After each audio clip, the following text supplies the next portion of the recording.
This next question comes from Brad Coleman, and Brad says, how do I get my business partner to put in the work that's needed in our business? How do I start that conversation? Background is he has a business partner who has some equity in the company, and I feel as if I'm still doing everything needed on the day-to-day startup processes. How can I start the conversation that I need some help getting things off the ground without demanding help or hurting the business relationship? Any advice on team building, even when they don't work for you, but they work with you? His background is it's a team engagement needed, encouragement to be the leader without hurting others' feelings. Okay, Brad, this is part of communication, negotiation, leadership. This is all of that wrapped into one. I'm assuming that you know how to reach your business partner to have a conversation. Let's just make that assumption and assume that that's true. Why is it that you're having a hard time having a conversation with this individual? Are they not open to dialogue? Do they get defensive?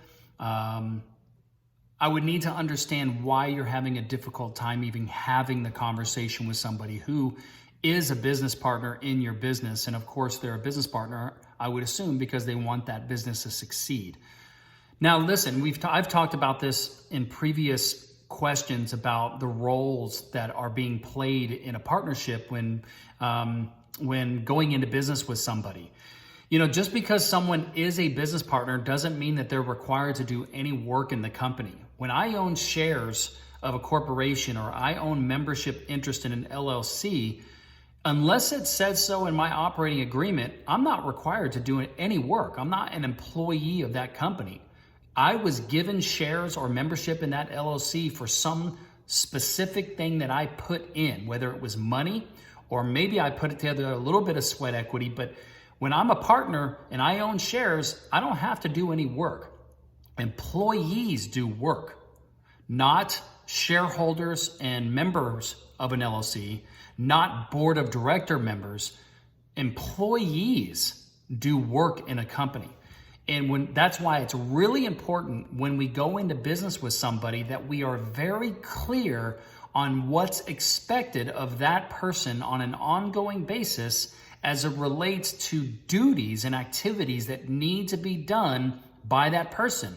And if they don't do those duties and activities, then they don't get to be a shareholder or a member in the LLC.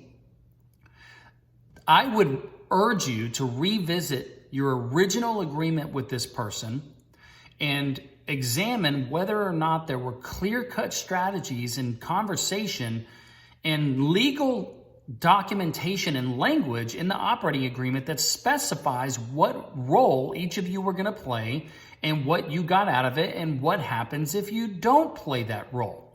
Listen, when you are in a marriage or you're in a business partnership, you're going to have tough conversations when somebody doesn't do what they're supposed to do. We, the person asking why they're not doing, we can't be held hostage that person is going to get defensive or argumentative when we bring to light the situation that's going on. We are not there to be babysitters. We are there to be business partners and do the things that we agreed to do. And when you don't do the things that you agreed to do, there are repercussions. And that gets spelled out in the operating agreement. So that's my first thing. Did you have an operating agreement that specified what the role is that he or she would play? And you can go back on that. If not, you're kind of fucked. If you didn't, and you're fucked, now it's up to your negotiation skills and the relationship to be able to determine what role they want to play in the future, and then I would get it in writing. You are doing yourself, your business partner, and your company a major disservice by not having proper documentation spelled out in an operating agreement. And I know that I speak for all of the mentors who have answered this question time and time again when people ask about partnerships. We all say the same thing. Get an operating agreement that clearly outlines what you get for equity and what your role is with the company and what happens if you don't play that role. It's got to be in your operating agreement, okay? So tough conversation. Tough conversation. I understand that. I get it. I've been there, done it, had some bad ones in the past. But you got to be able to step up and have those confrontational conversations in order to be able to move forward. But remember this, we can't make somebody do what they don't want to do. At some point, if they're not going to do it, they're not going to do it. And then you have to choose to make your decision of what you're going to do next. Okay? I hope that helps, Brad. I'm sorry that you're in that situation, but please keep us posted of what happens with your business partner. Okay? Thanks, man.